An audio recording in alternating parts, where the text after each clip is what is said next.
But then again, this year's Good Samaritan Award is going to a very unusual man. And when I say unusual, I mean it in the most awesome way possible. Back in November 2012, when Saul Schwartz from Baltimore, Maryland, heard about the devastation on Long Island due to Superstorm Sandy, and more specifically, how this impacted the tennis community on Long Island, he knew he had to help, and help he did. Saul had learned by example from his dad, Herman Schwartz, whom he very unfortunately had lost around that same time. Set out to help friends and strangers alike, with our common thread being our love and involvement in the game of tennis. He continues the family tradition of generosity, love of people, and love of tennis by not only setting a magnificent example for his two beautiful children, Rory and Evan, but by involving Evan by having him make us his mitzvah project for his bar mitzvah.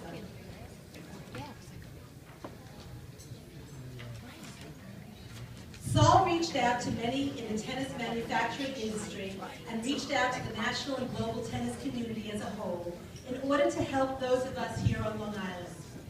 His tireless efforts for the past year and a half have been so very much appreciated.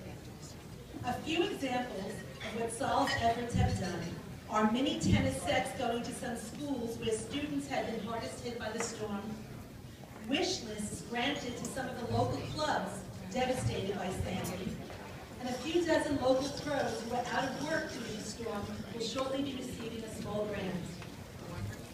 In addition to these examples and others who have benefited from Saul's beneficence, we at USTA Long Island Region want Saul to know just how special it feels to know that others care.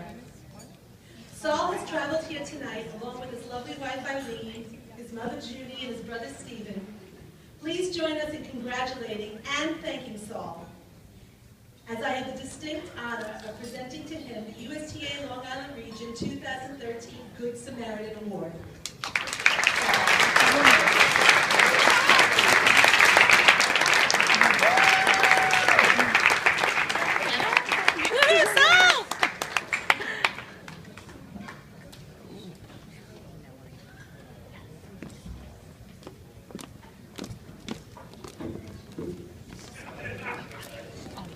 That's okay. Yeah. For the Hurricane Sandy incident happened,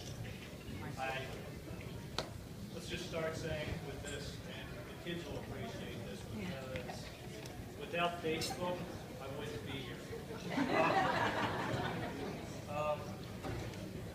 I created a tournament a couple months before the hurricane had hit. And it kind of caught a little bit of national attention because of the example that the tournament was trying to set. And Melody Rubin was one of the people that I kind of connected with. So once the storm hit, seeing what she was going through in her life showed what everybody in this area had to be going through as well. Being a couple 100 miles away, and the worst thing that I had to deal with was a little roof leak in my dining room from the same storm. You could only imagine how awful everything was. Now, obviously, in the grand scheme of things, tennis is kind of meaningless when you're talking about lives, people being displaced and stuff like that. But our sport is underrepresented as it is these days. And I wanted to make part of trying to do something that is such a big part of obviously everybody in here's lives and what it means and what they've lost on that aspect. Because when the cleanup comes and people start getting in houses, whether they're temporary or not, tennis was the escape. Tennis was their fun. Tennis was their livelihood. Clubs needed to be rebuilt. Pros needed to be back to work. Kids needed to be back in the court so they could have some fun and have some normalcy back into their lives. And I just wanted to try and do whatever I possibly could to influence our industry. I made a lot of friends, and I have a lot of friends from being at Hollenberg Sports for the last 21 years. So contacts to the presidents of all the manufacturers was very easy. I ruffled a lot of feathers, in trying to deal with the politics that's involved with trying to get stuff done. There was, unfortunately, a lot of resistance in a lot of things that we wanted to do. Maybe there were a lot of people that I kind of pissed off a little bit that lit a fire under them and got them going, and a lot more was done to help out, especially the club owners. It's not cheap to rebuild a club. That we all know.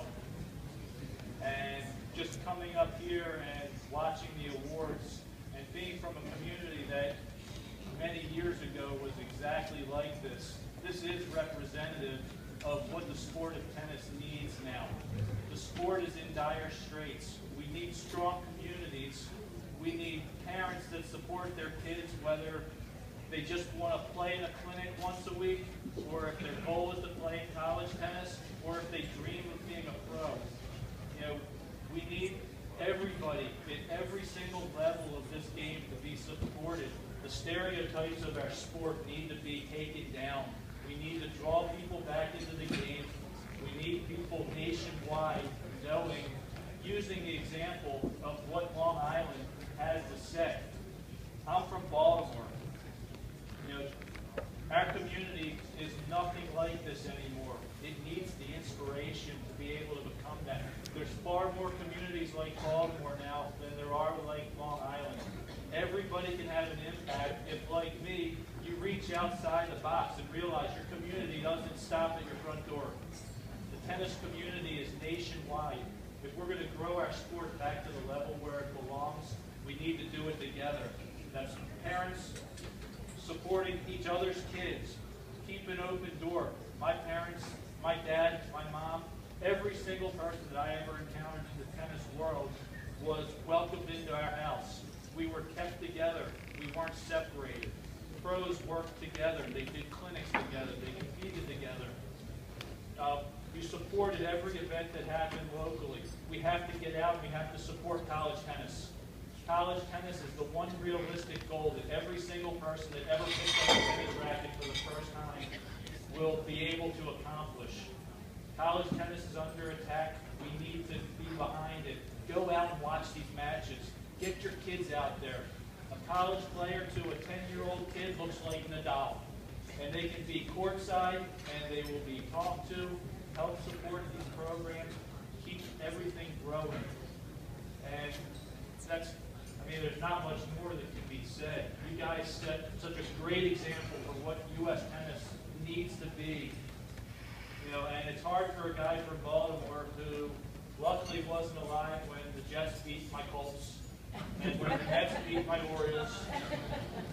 And, the Yankees, what you guys come down to Camden Yards and do is just a train wreck for the Baltimore fans. So, for me to be up here, this means a lot. Thank you for recognizing me for the award. And